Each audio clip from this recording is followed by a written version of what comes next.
예, 소개받은 대로 경기 안양 만화 출신 더불어민주당의 이종걸 의원입니다. 오늘 대정부 질문하기에 앞서 한 말씀 하겠습니다. 조국 장관에 대한 야당, 검찰, 언론의 파상 공격이 권력적으로 진행되고 있습니다. 우선 검찰은 조국 가족과 관련된 몇 분에 대해서 특수부 40명을 포함한 검찰 수사관 200명을 상시 고용해서 갖은 인권 유린적 행동을 하고 있습니다. 우선 국민청문회 그날 대략 압수수색을 시행했습니다. 인사청문회 바로 직전 압수수색을 실시했습니다. 인사청문회 그날 소환 없이 기소했습니다. 역사적인 한미 정상회의 그날 초유의 장관에 대한 압수수색을 실시했습니다. 조국 장관은 그때 압수수색 당시에 업무 중이었습니다. 장관이기 전에 자연인이었습니다. 현장의 검사팀장과 처의 건강 상태를 고려한 가급적 신속한 압수 집행을 해달라는 부탁을 전화로 했다고 합니다. 압수수색의 소유자였던 장관입니다. 그리고 검찰 수사로 건강을 심하게 해친 정경심 교수의 남편이기도 합니다. 보통의 경우는 이런 경우에 압수수색 현장에 참관하면서 혹시라도 있을 부적절한 압수수색 집행의 방어권 행사를 할 수 있는 자연인입니다. 만약 조국 장관이 귀가해서 현장에 참관했다면 검찰은 수사를 방해하고 압력을 행사했다는 이유로 오히려 반항했을 것입니다. 그래서 영장 집행 시에 처와 자식에 대한 부탁을 자연인으로 한 것입니다. 그렇게 해명했습니다. 이를 야당은 장관의 부당한 수사지휘 위법 행위로 탄핵을 소추하기까지 합니다. 이 점에 관해서 총리께서는 검찰의 행태에 대해서 우려를 표한 바 있습니다. 몇 가지 물어보겠습니다.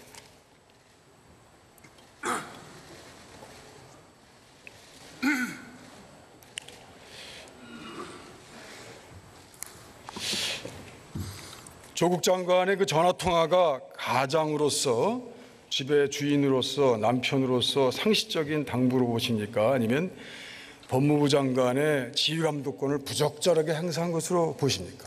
네, 법무부 장관으로서 지휘감독했다고 해석하지는 않습니다. 물론 해석은 누가 어떻게 받아들이냐에 따라 달라지겠습니다만은 공교롭게도 장관이기 때문에 오해받을 여지가 있었다는 점에서 저는 아쉽게 생각합니다. 다만 형사소송법 123조는 가택을 압수수색할 경우에는 주거주, 그 집에 사는 주인이 반드시 참여하게 하도록 규정하고 있습니다. 이것은 그런 법을 둔 취지는 공권력의 집행, 법 집행으로서 압수수색을 하더라도 그 개인의 이익 기본권의 침해는 최소화되어야 한다는 취지를 담고 있다고 생각합니다. 그럼에도 불구하고 11시간이나 압수수색이 계속됐다 하는 것은 과잉금지의 원칙에 위반될 소지가 충분히 있다고 생각을 합니다. 공권력을 집행한다 하더라도 기본적으로는 기본권 침해를 수반하기 때문에 최소화되어야 한다는 그 원칙을 검찰이 제대로 지켰는지에 대해서는 깊은 의문이 남습니다.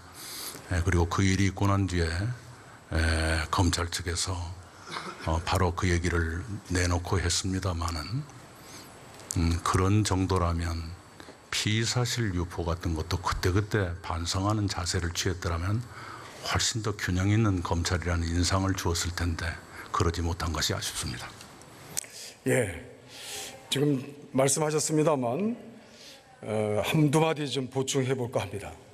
사실 지금 말씀하신 것처럼 이것이 통상적인 자연인으로서 영장 집행 장소에서의 개인의 방어권 행사를 한 자연인으로서의 그런 통상적인 당부냐, 아니면 정말 법무부 장관으로서의 압력 행사냐라고 하는 점을 좀 살펴볼 수 있는 기준이라면, 저는 전화를 받은 검사의 태도, 그리고 그 이후에 압수수색의 절차 진행이라고 저는 생각합니다. 그 당시 조국 장관의 그 전화 통화 요구에 그 영장의 주인 검사는 뭐 아무 이상 없이 전화를 받았고, 또 부적절한 통화라고 하는 거부하지도 않았습니다. 그리고 또 말씀하신 대로 11시간에 걸친 이례적인 압수수색을 했습니다. 최소한 신속하게 해달라고 하는 법무부 장관의 자연인으로서의 부탁도 헌신짝처럼 내버린 것이죠. 압력을 느꼈다고 전혀 그 상황이 떠오르지 않습니다. 어떻습니까? 그동안 검찰이 정치 행위를 한 그 언론 플레이, 피사실 공표, 이거와 더 가깝다고 생각하지 않습니까? 예, 거듭 말씀드리지만 여성만 2분 계시는 집에서 많은 남성들이 11시간 동안 뒤지고 식사를 배달해서 먹고 하는 것들은 아무리 봐도 과도했다는 인상을 줄 수밖에 없다고 생각합니다. 네. 근데 또 나중에 알려진 바로는 이런 수사 상황을 실시간으로 야당 의원에게 누설하는 검사가 있었던 것으로 보입니다. 그 불법이 더 큽니까? 아니면 정말 전혀 법무부 장관으로서 앞뒤 전후 100% 조심하지 못한 전화통화의 그 부당성이 더 커 보입니까? 총리께서 한번 말씀해 주시죠. 네, 비교하기는 좀 어렵습니다만은 검찰이 장관의 그러한 부탁을 문제 삼는다면 검찰 스스로의 자세도 되돌아보는 균형 있는 태도가 필요하다고 생각합니다. 예, 알았습니다. 돌아가시기 바랍니다. 외교부 장관께 묻겠습니다. 차관님 오셨네요.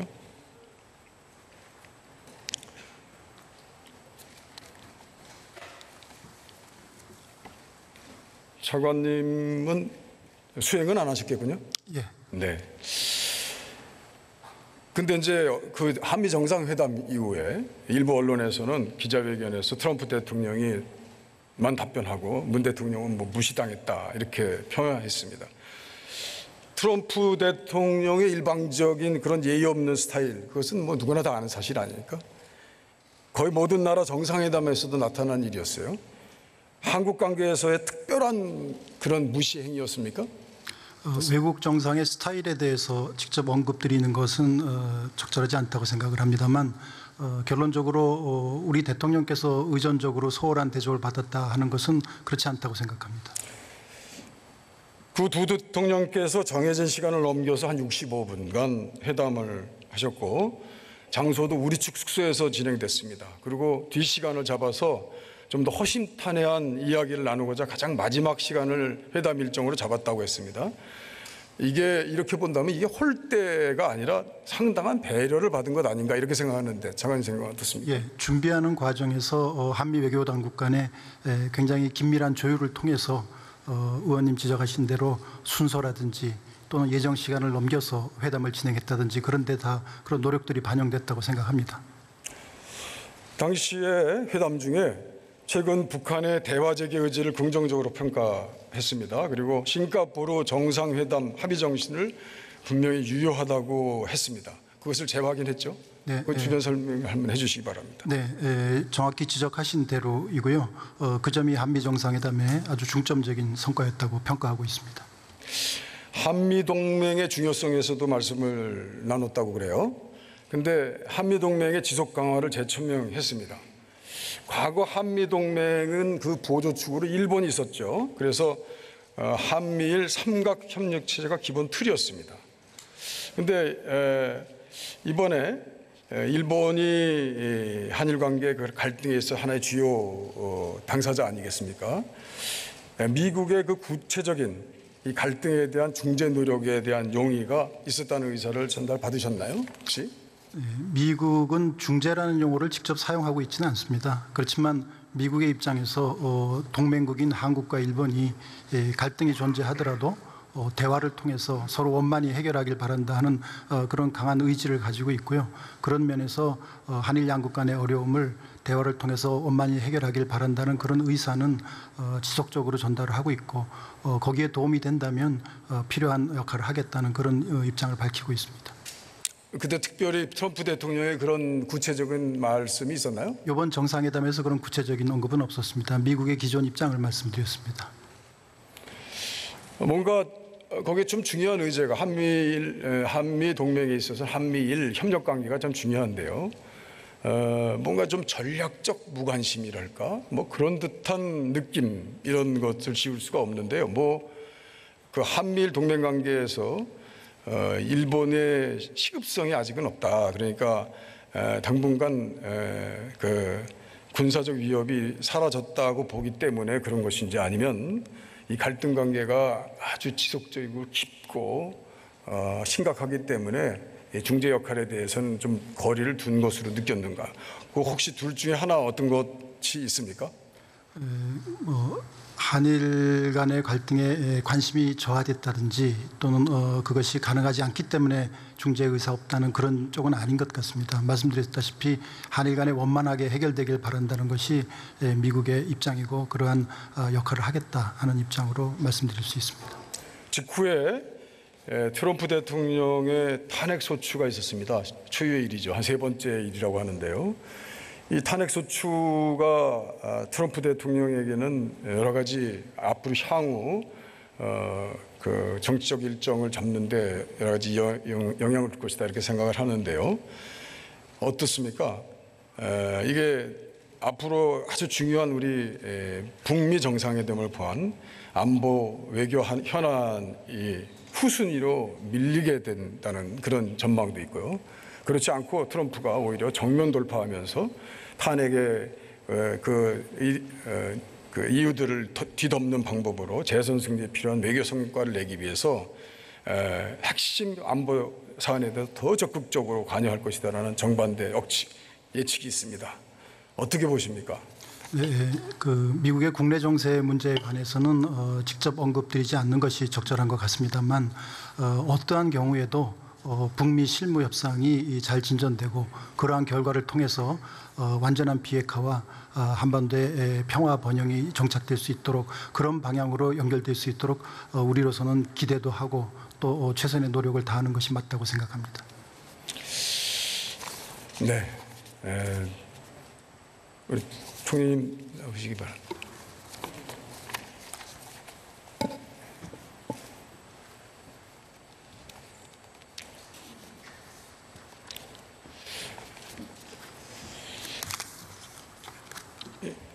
이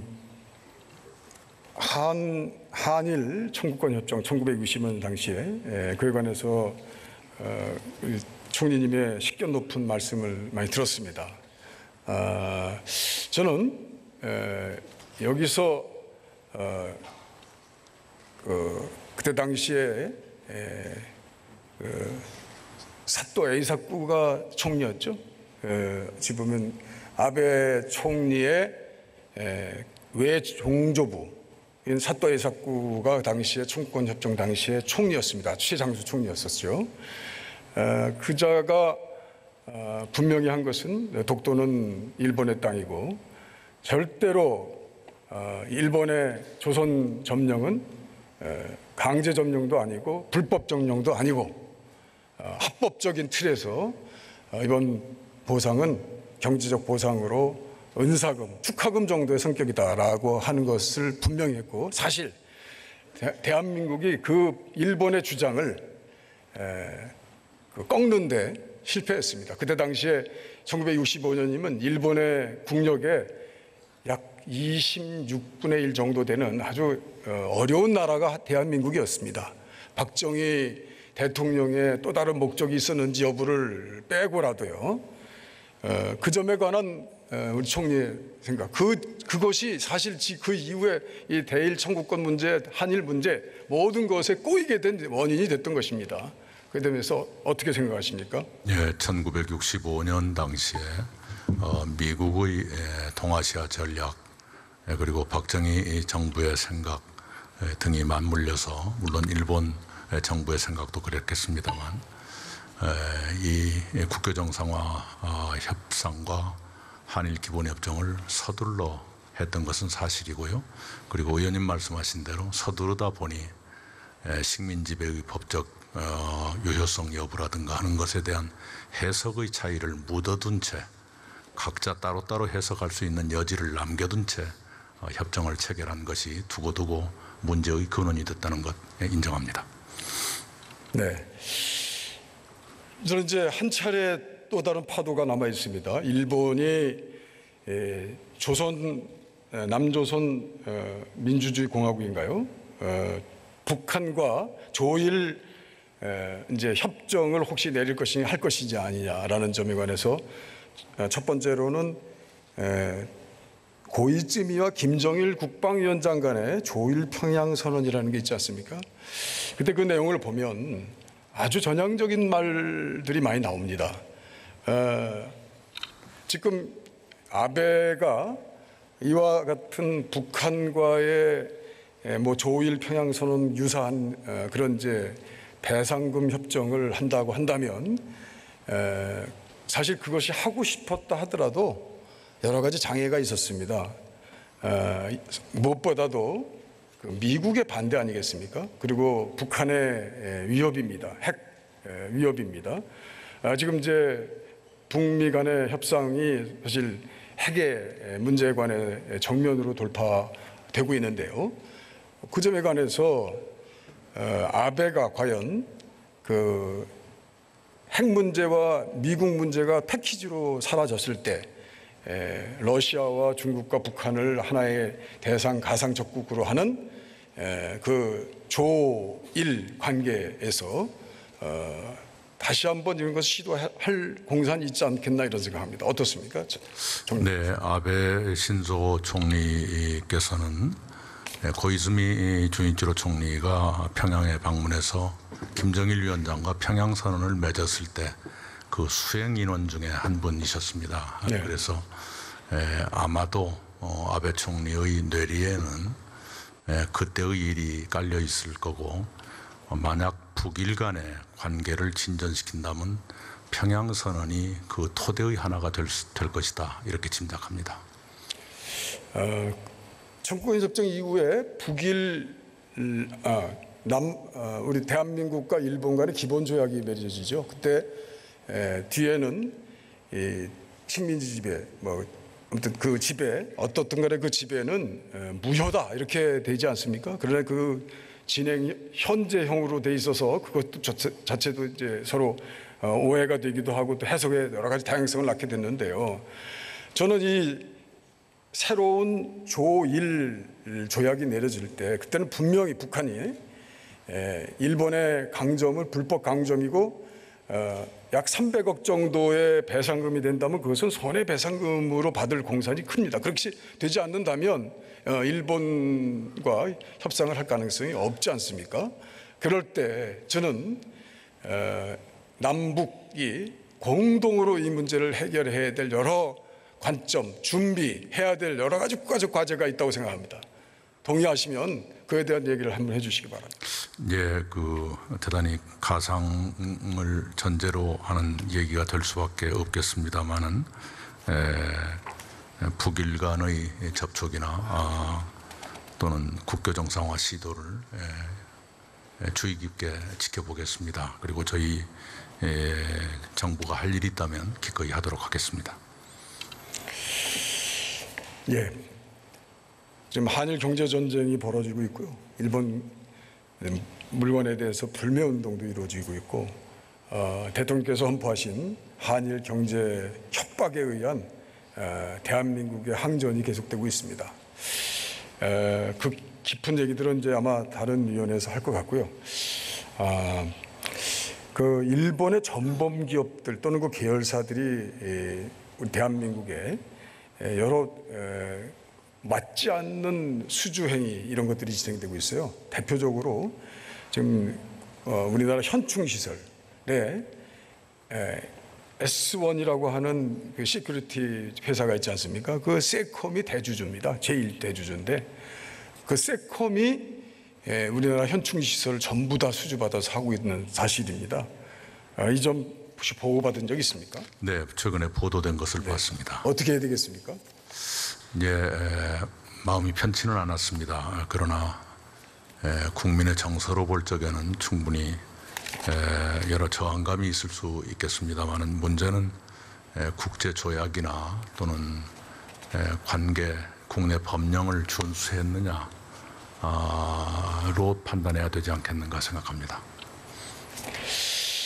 예, 중요한 건 많은데 더 이상 물을 시간이 안 되는군요. 주님 식견 높은 일본과의 관계에 관한 정책에 있어 중심을 좀 잘. 네, 감사합니다.